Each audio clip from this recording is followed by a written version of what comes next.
we're in, the NGO sector has not been spared from careerism. So we have a lot of people who are in the sector. In this room at a hotel, civil society heads and donors are meeting to soul search on the effectiveness of NGOs.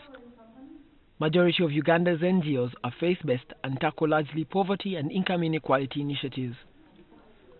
But despite spending large amounts of money for over 10 years, the two problems still persist. Poverty at 19% and income inequality divides growing bigger each year.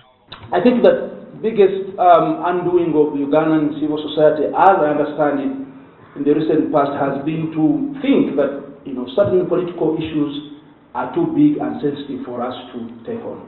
One of the standout criticisms is that NGOs chauffeur in expensive cars and pay huge allowances at workshops. What's wrong with NGO? Why are you giving transport refunds? You have failed to work with the community. We know that this is a problem, right? Let's not think about it as the reason why funding is shrinking, the reason why there isn't enough money, the reason why some things are resourced and others are not, is because of what's important to money, right? This an allegation that some think is unfounded. I don't see anything wrong with NGOs traveling in big cars. What's wrong with that? What's the crime? If they are human beings.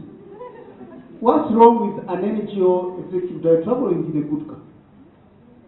For you to do a job, you need an input. Irungu Houghton is a Kenyan activist and was the keynote speaker at the event. He argues that Uganda's NGOs need to reinvent themselves and respond to their society's needs. Excessive aid dependency is actually robbing the NGO of the capacity to be responsive to local context and also creating a model that is highly reliant on funding from. He offers some tips about the civil society in Kenya as a learning experience.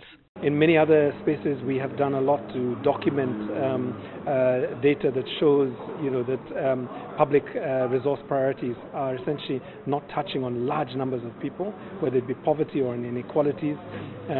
We've done a lot of work to explore discrimination against women or against young people or people with disabilities.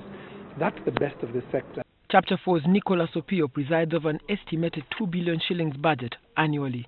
And he says they are starting the conversation to find new ways that NGOs can do work. Civil society, and in particular NGOs, have faced a lot of criticism about their effectiveness, about their disconnectedness from the rural person, about their being elitist. And I think that it is now time for us to begin to reflect on those concerns.